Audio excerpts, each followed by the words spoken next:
You're listening to Dude Check This Out, Episode 3!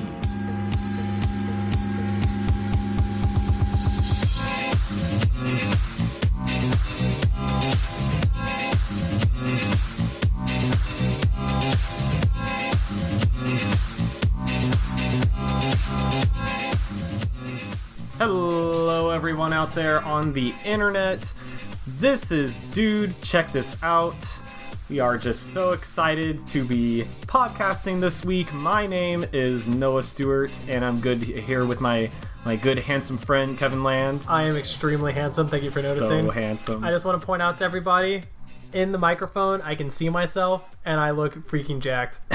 I've been working out, getting swole, and specifically today in the microphone, my arm looks twice as big as it should. It has nothing to do with the fact that this is a blue snowball microphone, and it's nice and it's basically like a reverse spoon where it warps and distorts the image, but it has nothing to do with that. All real. 100%. So I'm real. Jacked. That's it. 100% I'm jacked.com at Kevin Land. Yep, at me. Right? Yes, Is that... at you. Have you gotten Twitter yet? No, I'm not on Twitter yet. Okay. I should do that. We just as of this recording, last week. Yeah, I don't know when we made a Twitter page for the podcast. Do you remember what it's called? Because I don't. I'm pretty. We should know. It's a right? good question. I'm pretty sure is it Dude Check This Out with underscores? I think it's shorter than that. I think it's live on the podcast right now. Dude live Check on this This. I think it's recording. Dude Check This. It with might underscores. Be Dude Check This. That's yours. That's mine. Yeah, that's not the one we made. Yeah, I also don't know the password to that or our email. It's a good point. You should tell me. I should tell you these things. Right. I was there when we made it. Yeah. I just don't know it. I just kind of put all the stuff in and went, there we go. Yeah. We also have an fine. email now, and that's dudecheckthis.out podcast@gmail.com. Gmail. I know that one. So, hey, 50-50. We're almost there. Okay, yeah, it's dude_check_this. Dude check this Yeah. with underscores in there. So at dude check this. At my giant muscles. Check out this podcast on Twitter. I'll post a picture of my giant muscles. Yeah. Maybe, we'll see. You should take a selfie right now. Yeah, That'll be the first post to the Twitter. Yeah, I am a large, I believe it was from the Philippines, I believe is what I said. What? Remember? I don't know what you're talking about. On our first episode, when I described what I looked like to all the listeners out there. Okay. Sure. Don't you remember? No? I need to edit that podcast, I guess, because we're in the middle of producing all this content. We want to get a good amount of episodes up before we actually start posting stuff. And You don't remember that? Don't say I can remember. No, yeah. Actually, now that you say that, I think I do definitely remember. described myself in true realistic detail. Don't you remember how my curly blonde locks and how jacked I am? Yes.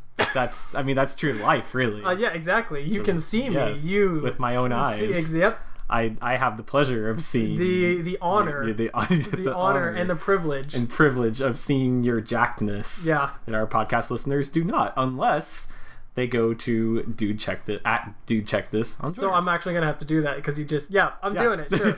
I'm gonna take a picture of myself in the mic because that's where you can where you get just the most jacked perspective of yes. Yes, of course. Yep, that's me. Of course. Anyways, I don't think I remember recommending your jackedness on this week's episode, but this week we've done movies, we've done video games. This is our third episode. Yeah. This week we're doing music. Mm-hmm. And this week we are going to talk about, bring my notes up here, a band that is near and dear to my heart, even though I think I only really discovered them 3 years ago. But they are the emo rock, pop punk darlings and pioneers. This week we are talking about American football.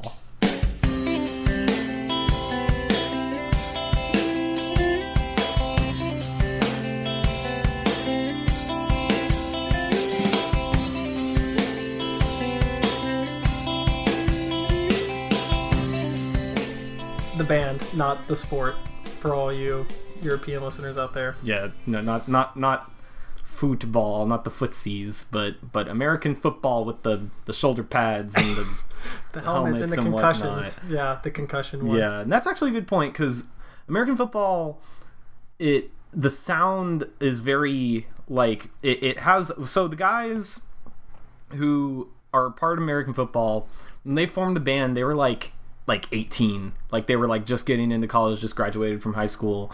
So it has the lyrics have a tendency to be very angsty and like they just were talking about stuff that they knew. A lot of relationships breaking up.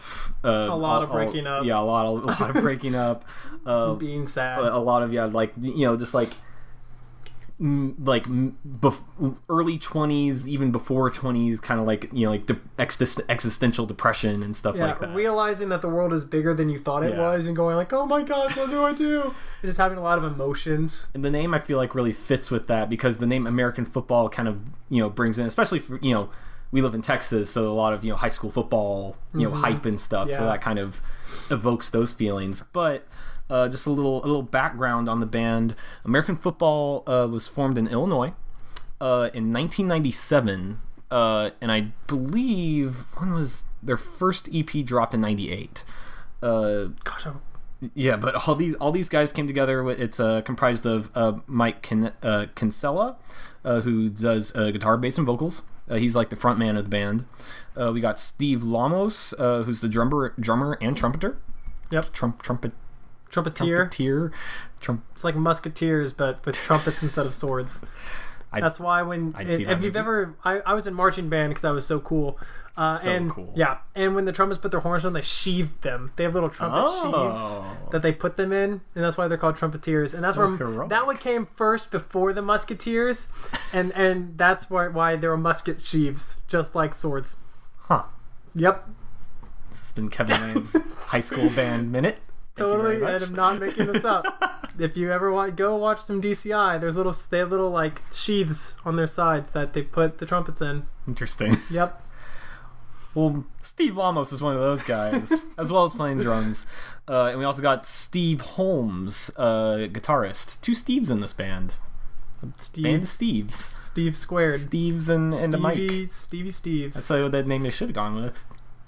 Mike and the Steves. That was bad. Anyways. That's the one. Yep, you're right. But they were pioneers in like this like kind of pop punk emo rock kind of vibe, and all their albums are self-titled, including their EP. I believe their EP is just called American Football. Their first album is just called American Football, and their second album is called American Football with like parentheses LP2. Like so you know, this is the second one. Yeah, everybody. I heard them on. It's kind of cool that you mentioned that. I listened to a podcast called Comedy Bang Bang. Go check it out. It's pretty cool. But they featured on there, and when they were saying like, yeah, we came with a new album, American Football. It's the one with the door, not the one with the house. You can buy them both. We did it on purpose. So it is just the same name. Yeah. It's a little confusing, but it's fine. Same themes and vibes and stuff. Yeah, it's good. It's kind of this band's deal. But yeah, so that's basically the band. What was your... Give me your hot take of American football. Gotcha. So Kevin. I really liked American football. They were super great. Heck yeah. They were very like super chill, super down to earth. I guess down to earth isn't the right word. They're like super emotional. Yeah. Very, very emotional all the time, which is cool. And like all their songs have this like super cool vibe to them of like the voice isn't like in a lot of songs like specifically if I'm thinking about like country songs is a good example. The country, like the voice is the melody, and there's kind of guitar that's playing. They kind of play like a bunch of chords back and forth or whatever. But the voice is what you're supposed to listen to. It's the melody. It's like the big carry thing of the song. American football doesn't like the voice is just another piece to the song, and a lot of the times like the voice isn't the main thing that you're listening to or the main thing you're listening for. It's just another thing that kind of helps the whole music as a part or as like a whole piece move along. Right. Which I thought was super cool. That's actually a good point because that's as long as we're pimping out podcasts here. I listened to Song Exploder. Name drop. Heck yeah. Podcast drop. Song Explorer, I might have mentioned it on the podcast before, I'm not sure, but it's a podcast where this guy gets on a bunch of musical artists, the actual artists themselves, and they bring the masters to like a specific track, and they'll talk about a specific track and kind of like break it down piece by piece about the song. And they actually had American Football on for one of their episodes, and they talked about the first song on their first EP, the one with the tambourine, and he actually said almost exactly what you said about the voice, about how he just kind of saw it as another instrument. Yeah. Because like when they were at that age, he didn't, really feel like he had a lot to say because they were so young, and that he actually didn't think he was a great singer at all. But he was like, we're doing a rock band thing. We got to put lyrics in this thing. So he just kind of like, scribbled some stuff down and just like went for it. And that comes across in the music, but like in a really good way. Yeah, for sure. And it adds like, so there's a lot more, you're not listening to just that like one thing, but it's like a whole concept as in like a whole piece with all the guitars and the drums and the trumpet when it's in there. That it's all like everything, you're supposed to listen to everything equally. There's not like one thing that's taking over, like is the most important piece, which I think adds a lot to the music. And like what it does, is especially the first album more so than the second one. It's really easy to kind of get lost in thought and in the music. Yeah. And it's kind of a thing where you you find yourself just kind of sitting there and letting your mind kind of wander, even when he's singing, because it's not like so overpowering, or his lyrics aren't like they don't see, not that they're not important, but like they don't seem so important and in your face that you can't think of other things. It's just like another piece to the music. Other things I really liked about them, this guy's voice is right in my vocal range, so I can sing along really well. Really like it. Super good. A band that I kind of compared them to was, Noah and I both listened to them, but hopefully you guys out there have too. The Postal Service. Yes. They're very similar to the Postal Service, just not as techno-y and much more instrumental. That's fair. Yeah, because the Postal Service, the frontman for that, I believe he is the frontman for Death Cab for Cutie. Sure. So also right. Kind of a like Death Cab for Cutie, I think like really hit their stride in the mid 2000s. So this was kind of like, I'd say that Death Cab for Cutie are like very much kind of a like successor contemporary to like like what American Football kind of like laid down. Kind of like their Death Cab for Cutie is very much a like emo rock kind of situation, skewing a little more of that indie sound, but the frontman for them did the Postal Service as well, like to kind of like do like a techno side for yeah, and just like there's a lot of in a lot of American Football, there's like really cool beats and syncopation, which I just freaking loved. It was so great. I like in all of my songs, I like kind of like wrote down some thoughts about every single. Was like, man, syncopation is so cool, and like every single one. But the Postal Service has some like really cool beats and stuff in the background as well, and they're both real emotional lyrics and that kind of stuff. American Football is a little more chill, more instrumental, and a little less focused on the lyrics than Postal Service is. But if you like the Postal Service and you just wanted a little more laid back instrumental band, the American Football is like right up that. Yeah. I did think like in the American Football has really good transitions in their songs. Yes. Like when like moving from one idea to the other, they're so satisfying. Yeah. Like, oh, they're so good. Specifically in Honestly, in their first album. When they go into that second half, we'll get into it, I think, hopefully. Oh yeah. That's on my list. Okay, good. Songs to cover. Yeah. The second half, where they go into that like big syncopation of the second half of their song once they're done singing, that transition right there is like probably my favorite part of the whole album, is that right there. So good.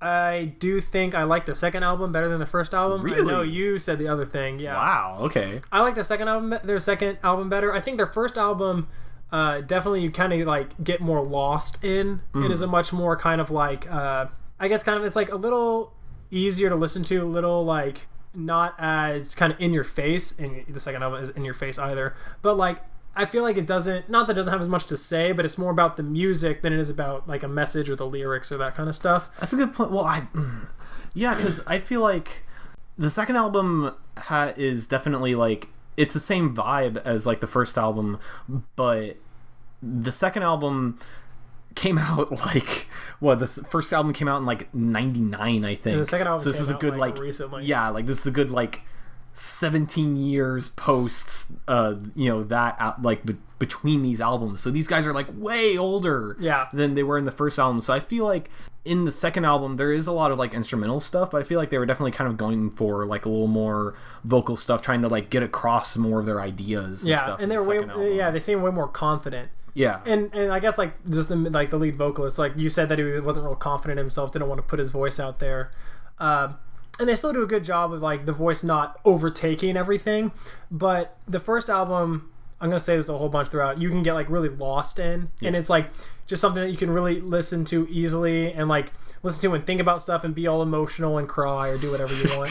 I always cry when I listen to American football every time. Yeah, but their second album is much more like, it kind of like demands your attention a lot more than the first album did. With the first album, it's like, hey, like we're gonna play and we're gonna do our thing, and you kind of do your thing, and you're gonna listen to us, and you're gonna really enjoy us because we're really cool. But like, you don't have to focus on the music. Sure. And the second album is like, hey, like we actually have something we want to say, so like we need you to pay attention and listen to what we're doing. Yeah. And so I thought that it was a bit more mature sound. Oh, most definitely. Yeah. I liked, if I was gonna sit down and listen to an album, I'd rather listen to the second one than the first one. If I was gonna like want to sit and really think about something really deeply, or I had this like, oh, my girlfriend just broke up with me or whatever, I guess their first album is more like for thinking or something. I don't know. I like their second album better.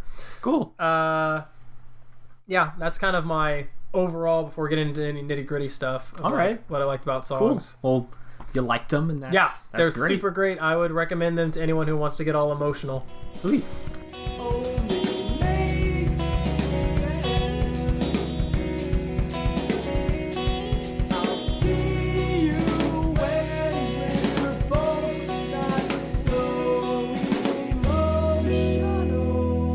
Well, I guess let's kind of get into it. We have I have a list. You have a list of some of the songs we wanted to cover. I guess let's start at the beginning with their first EP. I just wanted to really quickly cover the one with the tambourine. Yeah, I did not know they had this until you texted me earlier today. Yeah. So I did listen to the song, but I didn't really like get a bunch of thoughts down or anything like that. That's fair. Well, they I'm totally just gonna cover some of the stuff they already covered on the Song Exploder episode I listened to, but the drummer for American Football, Steve Lamos, well, actually a lot of the people in the band were like classically trained in instruments, and Steve Lamos was classically trained in drums. And when they were making this track, he specifically said that he wanted to do kind of like a bossa nova kind of drum line, and that really comes across. Yeah. And just like the guitar riff in that song is just so good. Yeah. And you can definitely tell like they set the vibe immediately for that band with the lyrics, because it's just like very much, just kind of like wailing like teen angst. But yeah, that I really like that track. Do you have any thoughts on not because did you just listen to it? Yeah, I did just listen to it. Yeah. And I thought it was kind of like we talked about in the car, because we've only been hanging out since like 3 or 4 hours ago. Right. But I thought it was a really good proof of concept. Yes. To use your words. I thought that was like really good. It had like all the pieces, parts of what I liked about American football all in there. The really sweet syncopated drum stuff, the real good guitar, the lyrics and the vocals that wasn't overpowering or demanding your attention, but was just another piece of the puzzle to all listen to and come to this like really cool like piece of music that you listen to as a whole and not just like one thing with a bunch of support. Yeah. So, and like a lot of the time that the vocals wasn't the melody, it was kind of the harmony or the accompaniment to the guitar and the drums and that kind of stuff. So it wasn't like the thing demanding your attention. So I thought that the one with the tambourine kind of had all those pieces all in there already, and be like, oh yeah, like, because I'd been listening to their other two albums, so I listened to this and I was like, oh yeah, like it's just more American football. Sounds like more American football. Sounds like exactly what I like. So yeah. I did kind of listen to it in the reverse order, I guess. That's fine. Yeah, the one with the tambourine is probably one of my favorite tracks. That's probably one of the ones that I'll return to the most, just because that riff is so good, and the drums are just incredible on that track. Yeah. I want to quickly move to Five Silent Miles, just really quick. Like, I don't even know if I'm going to put the audio for Five Silent Miles into this episode, but the way that, a little bit of story time here, the way that I got into American football was this is around the time when I like really started like reading Pitchfork and stuff like that. This was like a couple years into college. I just transferred to University of Houston, and at this time my girlfriend was going to Texas State, and she broke up with you. No, we're still together. She's actually about to graduate. I'm about to graduate. As of this recording, I'm like 3 days away from going to like my last class forever at University of Houston. He's gonna do it. Yeah, and she's about to graduate too. But she goes to school at Texas State. She lives in San Marcos, so every month I would take like a trip out to San Marcos. It's like a 3-hour drive. Yeah, we live in Houston. I think we've said that. I think so. Yeah. Whatever. But it's like a good 3-hour drive, and I just found. On Pitchfork, they did a review of the remastered reissue of their first album, and I was like, "Oh, cool! This looks neat. They have really positive things to say about it. I'll check it out." And it just felt really fitting, like on that 3-hour drive to San Marcos, especially with this track, Five Silent Miles, because like it usually when you're on like a road trip or something, you want something like that you can like sing along to and keep you energized to like keep you going on the road. But there was just something about like long highway roads in Texas. It was kind of cloudy outside. It already felt kind of melancholy. I feel like those conditions were like kind of the best way to for me to listen to American football for the first time. And Five Silent Miles really just kind of brought that across, because I was like, oh, this is like Five Silent. It's like the song. Kind of corny, but I do really like that I kind of had that moment with this album, with this EP. But that's pretty much going to do it. That there's one more track on that album, but it's more American football.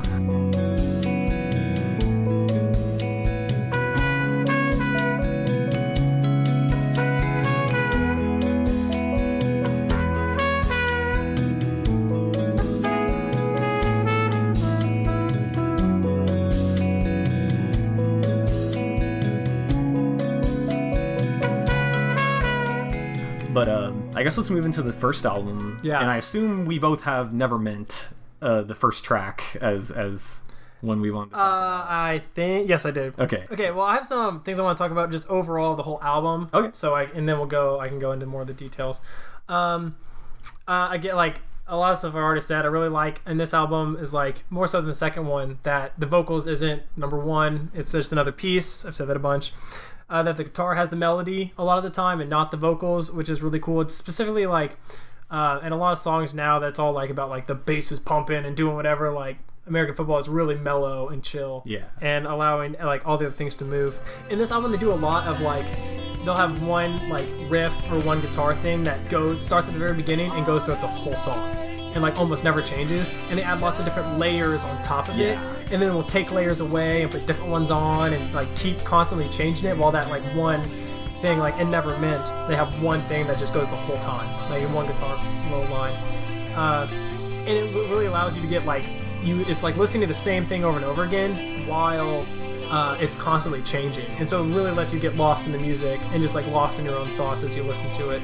And since the vocals aren't overpowering or anything, and they do that one way more in the first album than they do the second album. And as I started looking at the lyrics for these songs, the lyrics are 2 paragraphs. Yeah, it's not a lot. There's not a lot, but it goes through almost the whole song, so it's a lot of really long, drawn-out lyrics as well, which kind of adds to the not overpowering kind of deal. I just thought it was very peculiar. I was like, oh, I'll look up the lyrics, and I'd already listened to the album once or twice, and then I looked at them that's it? Those are all the lyrics? Wow, that's not a lot. And then I listened to them, oh yeah, that's all they say. Pretty much it, yeah. And there were on this album more than that one, the few songs that were a little too slow for my taste personally. The Summer Ends and For Sure. Oh, I love The Summer Ends. I guess, I don't know. I guess listening to it now, I'm a little. I guess I just didn't really feel it as much as I did the other songs. They were good songs. Don't get me wrong. They're great, especially if you listen to the whole album straight. Really good. But I guess like if I was going to go back and listen to, like, if I was just going to pick out songs that I liked, those would be one that I would skip. If I wasn't going to be like, hey, I want to sit down and listen to this whole album. Like, oh, I want to listen to some American football, and I just put on their album and just to let it run through. Those are songs that I would skip if I wasn't like deliberately listening to the whole thing, just because they were a little too slow. Boring is the word I want to use, but I don't feel like it's the right one. Okay. But that's just, I just thought that was like, after I listened to them a bunch over the past 2 weeks. That's interesting because like The Summer Ends, especially, that one I feel like it like out of all the lyrics, like, you know, like being angsty and stuff like that, The Summer Ends is a really good example of that because it's about like, you know, they got into a relationship, you know, like at the beginning of the summer, and the summer happened, and then, you know, the summer ends and their feelings for each other kind of, you know, petered out, and, you know, it's like, oh, I guess that was just, you know, a summer fling, but like the kind of the feeling that comes with that, just like kind of sucks that this has to end, but you know, we have to move on. Yeah, I guess I'm a grown man now, Noah. Those don't really register with me anymore, or whatever. Yeah, I'm not the angst I once had. I don't know, the whole album as a whole, loved it, listened to the whole thing, start to finish, thought it was all great, but those are ones that if I'm just listening to, I found myself skipping those songs. Okay. And I love the trumpet, and I thought the trumpet was super cool, and it was like almost another voice, where like the lead singer would sing and the trumpet would sing, and they were like given the same amount of like prominence in the songs, or like there's some songs where like it was just the trumpet and there was no, like, the guy didn't sing, it was just the trumpet kind of singing almost for like good chunks of the song, which I thought was super cool. Yeah, I thought you'd appreciate that part of American football with your band background. Yeah, go band. Yeah. I thought it was super great. So yeah, that's kind of my take on it as a whole. We can kind of go into some song specifics now. Yeah.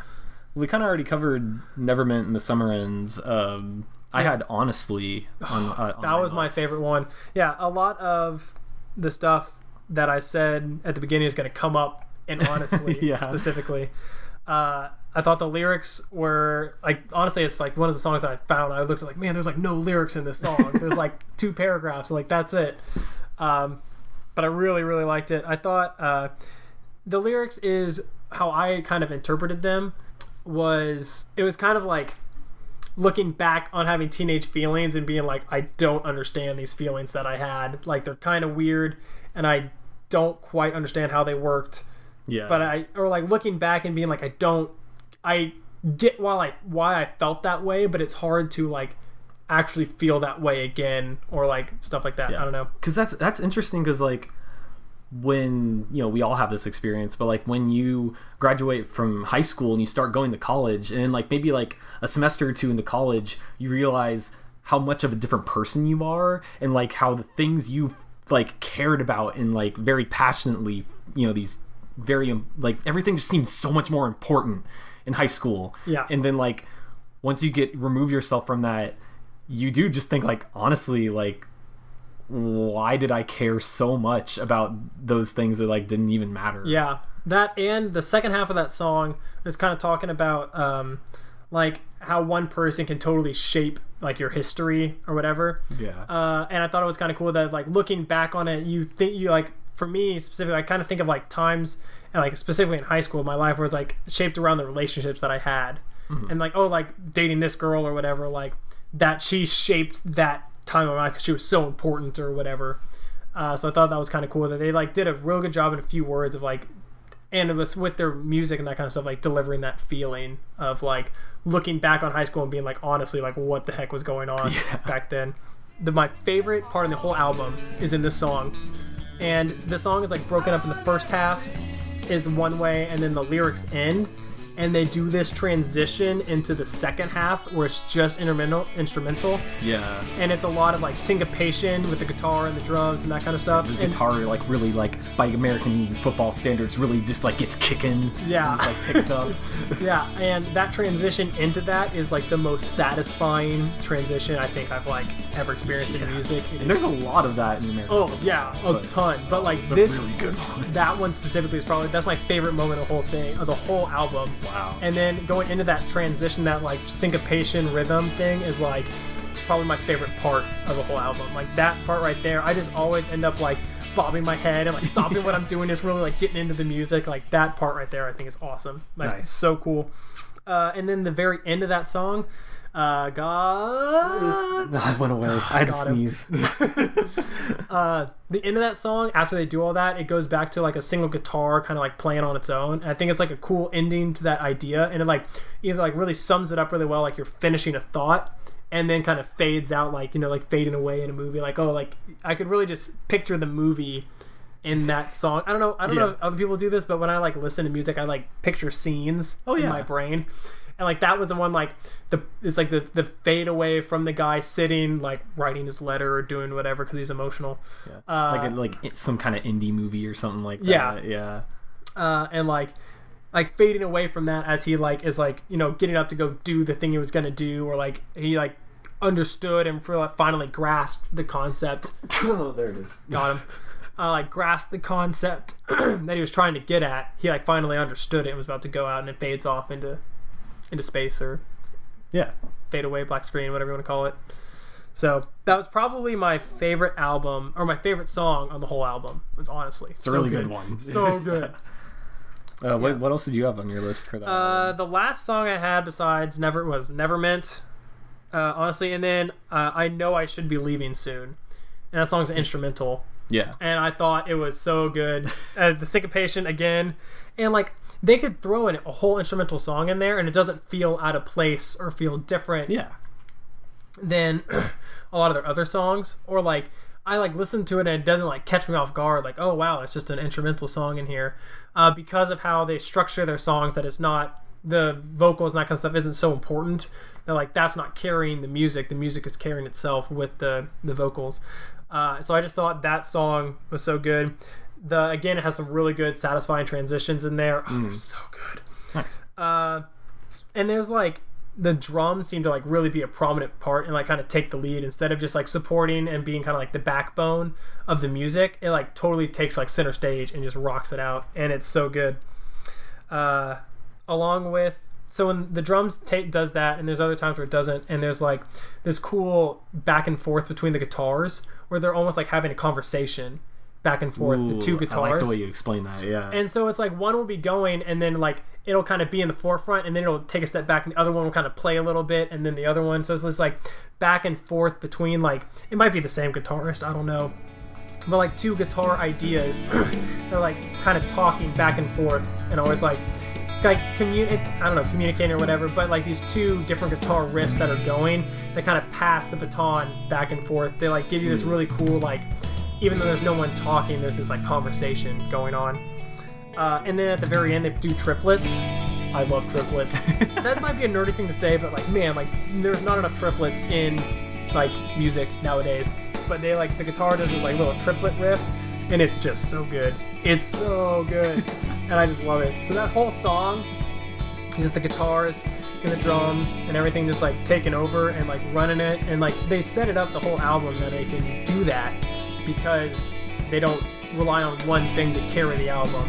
And so when they throw that in there, just it's so satisfying. It's so good. Nice. So good.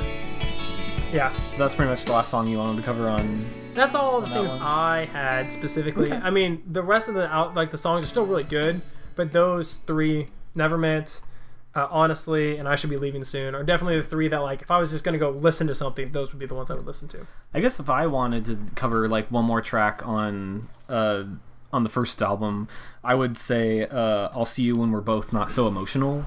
Yeah. I like that one a lot. Mm-hmm. Kind of for the same reasons that I like The Summer Ends, except I'll See You When We're Not Both So Emotional is a little more upbeat. Yeah. But it kind of like on those same, you know, like just so like angsty kind of, you know, like hate to use that word a lot, but it American football, just like the nature of the music, just evokes a lot of nostalgia. Yeah. And I feel like that track in particular evokes that a lot. I've been so lost for so long.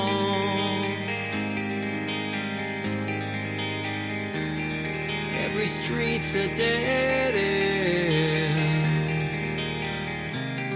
Every sign points behind. I guess that's enough for the first album. So tell me why you like the second album so much. I guess as we go into these next tracks, what are some tracks that you really like from the second album? So the songs I really like from the second album are "My Instincts Are the Enemy." Yes, that I think is my favorite track on the album. Yeah, so good. It's definitely the one I find myself singing the most. Yeah, and for the same reasons why you like Honestly so much, I feel like that one has the best like music idea change. Yeah. Like in the music. Oh, for sure. It's so good. And another one is "Home Is Where the Haunt Is." I really like "Home Is Where the Haunt Is." It's really good, and I'm pretty sure like that one. It's like the "Home Is Where the Haunt Is" like the second song where I sing a lot. I sing it a whole bunch. And like it has this like really good key change at the very end, and like the last line he's singing this like sweet key change in there, super good, and it has like the most prominent vocals probably out of any of them, which I think is really cool that I get to sing along to it. And this is, looking over my notes, yeah, it has like some sweet syncopation in there. "Homes Where the Haunt Is" does, and it like comes and then it leaves and it comes back and then it leaves, and like the rest of the song is really like straightforward, which has this really nice contrast to it. So yeah, those two specifically, "Homes Where the Haunt Is," "My Instinct of the Enemy" are my two favorite ones. And then "I've Been Lost for So Long" is probably the next one. And I had that on mine too. Yeah. And what was it? "Give Me the Gun." All those songs are that just one's so good. that one's really heavy. Give me the gun. Yeah, but all like if we're just talking music wise, all of those songs are just so good. Like I was listening, I was like, oh okay, I'll pick these three, and then "Give Me the Gun" came on. I was like, oh man, I have to pick that one. That one's so good. And then I listened to the next, like, oh man, that one's really good too. So there was like almost no songs on this album that I thought like that I would want to skip. Okay. Compared to that's a good quality of an album. Yeah. I guess the only one would be "I Need a Drink" or "2 or 3.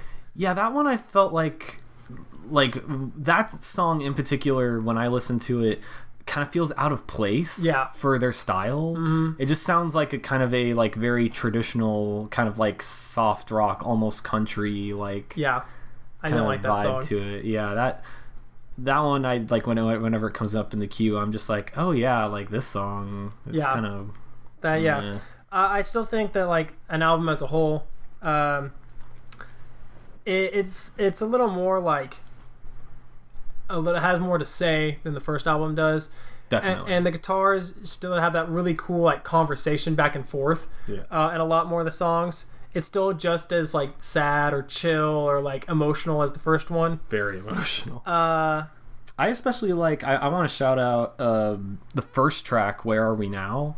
Yeah. Because that one, like, you can like the first album, the album art is like outside like this house, and you see like the like lights on inside the house and like the roof and everything. And the second album's album art is like on the inside of the house, and it's the door. Mm-hmm. And this first track really like kind of sets the tone of like almost like the first album was like the adventures of these guys in their hometown, and they're like about to leave, and the second album is like them coming back to this town, and like it's a little different, but it's like almost still very the same. And the first track really kind of sets the tone for that. That's super cool. And I think that like the whole as a whole, like it's a little less like music to get lost in, just to kind of listen to as like you think about stuff or get really nostalgic and that kind of stuff. I think the second album is much more of something that you actually need to like be intent on listening to get out like the message that they're trying to give, or the music that like it's not so much just easy listening to something that you have to pay attention to. That demands your attention. The first album didn't. I liked that. I thought the first album was good and really like fun and that kind of stuff to like get lost in. But the second album, I liked that it kind of had more substance to it. Yeah. They're both really great, but that's kind of why I like the second album better. I'll probably go back and listen to that second album. Like I've listened to it, a decent amount of times, but I'll kind of go back into it and with a different mindset now. Yeah. That you say that. Yeah, because if we're gonna go kind of through the songs, My Instincts Are the Enemy is like the second song on that album. Yeah. Loved it. So good. It has like a lot of the songs in this one is much more like it kind of makes my head bob, kind of like getting into it with the big syncopation and that kind of stuff with the guitar, and it's a little more upbeat than some of the songs on the first album. Like overall, I would say the album is a little more upbeat than the first album is, and so like I really liked how it was like that, because I don't know, I guess they're both really good, but the second album I thought had more to say and was like more I don't know, I'm saying the same thing over and over again. Yeah, like the second album, they have a lot more experience in life and more experience in their craft and music, so they have a lot more to say and the tools to say it more effectively. Yeah. So it's just altogether is a more mature album. Yeah. But, and so they have the biggest thing the thing I liked about their music the most is how the drums and the guitars, the syncopation that they had in there, freaking loved it. So good. Nice. And the vocals, how they didn't try to take the reins of the whole music. Yeah. Cool. So good. Well, cool. Great. I'm glad you liked them. Yeah, they were super, super good. Everyone should listen to American Football. They're great, and they'll make you think about your teenage years. Heck yes.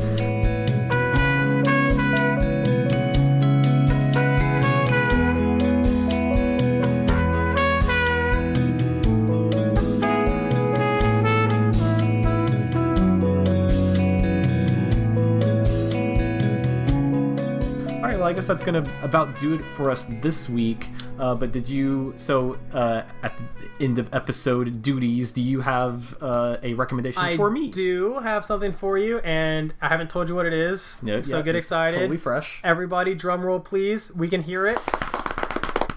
So this week or this next 2 weeks, I want you to listen to a podcast. Keep it fresh. And the podcast is Alice Isn't Dead. Ooh, okay. So I've talked to you about this one before. Yes. For a little recap of it, or a little history, Alice Isn't Dead is made by Joseph Fink and... Welcome to Night Vale. Yeah, who did Welcome to Night Vale, which is another podcast that we both kind of listened to. Me a lot more than you. But yeah, because I listened to it at, around when it started. Me and my girlfriend were really into it. And then around the end of the second arc, I guess you could say, I kind of dropped off. Yeah. But you kept listening to it. I listen to a lot of podcasts just because to drive to work, it takes me about an hour each way. So podcasts are a great way for me to fill my time. And so I listen to it. I love it. Alice Isn't Dead is a podcast made by the same guy. So it has the same creepy feel and the same kind of kind of odd, everything is just kind of a little off. Yeah. It has the writing style is very similar. You can tell that it's the same guy. But it's definitely creepier and not as dark humor. There's almost no real humor in it. But the story is it's about a girl named Keisha looking for her wife Alice, who she thought was dead, but then turns up on TV screens, or she's in weird news. She's watching the news and she's oh wait, there's my wife, and then click again there she is again. And so she goes on this adventure to go look for her. And how she does it is she goes and jumps on. She quits her job and joins this new thing called Bay and Creek Shipping. So she's a truck driver, and so she's going all over the U.S. driving a truck, and she's broadcasting over the radio, over CB radio. Yeah, over the truck, and that's what the podcast is. So you're listening to her talking to the radio. So the whole time she's I'm just talking to the radio. Alice, I hope you can hear this because I know you worked for this company, and I'm sitting on this car by myself talking to the radio like an idiot, and that's what you're hearing or picking up. And I listened to it similar how you said how you first listened to American Football on the road. I listened to this driving to work in my car. It was like dark. And it's like right? dark. Yeah. I leave like at 5:30 in the morning from my house, so it's like super dark outside. It's kind of creepy, and I'm listening through the radio, so I'm like role playing, like, oh yeah, like listen to the radio. Oh, she's on the radio. Similar to how Night Vale is like, it's like a radio station that you're listening to. So I thought like how I listened to it was super cool because I'm like experiencing it. Like she's like talking about driving and I'm driving and it's dark outside. It's super great, real creepy. And the first season has already done, and the second season just started recently. So I'm now listening to the second season, getting all hype about it. The next one drops on Tuesday, which is coming up soon. So yeah, you should listen to it. They're only about 20 minutes long. Yeah. Each. So, because I know you don't really like listening to like super long podcasts if it's like narrative based. Well, yeah, because that's the thing. Like, I listen to a lot of podcasts too because we live out here in the burbs, and for me to get to University of Houston, it takes like, especially in the mornings when Houston traffic happens, it takes like an hour and a half to get to like University of Houston, like dead center in the middle of downtown. So I listen to a lot of podcasts while I'm commuting that way. But yeah, mostly I listen to just like video game podcasts and just like, two dudes talking, or a bunch of dudes talking sometimes. But yeah, so narrative podcasts, like I think the one I enjoyed the most was actually Welcome to Night Vale. So that's promising for this one. Yeah, so, the story is really like compact, really tight. The narrative structure is really good. It's super creepy. I think you'll really like it. So yeah, if you want to listen to it at home, highly recommend it. It's super great. I know I already got a few of my other friends listening to it. So sweet. All right. Well, that's what we'll do 2 weeks from now. Thank you very much, Kevin. You're welcome. And we will see you next time, Internet, on this, the greatest podcast out there in the universe, on the Internet. It's official. Us talking about stuff we like to do stuff with, media and all that. Anyways, it's gonna be on a shirt. Yes, that'll be in the store. That's the logo. Design it ourselves. It'll be beautiful. We will see you guys next time. Thank you. See you later.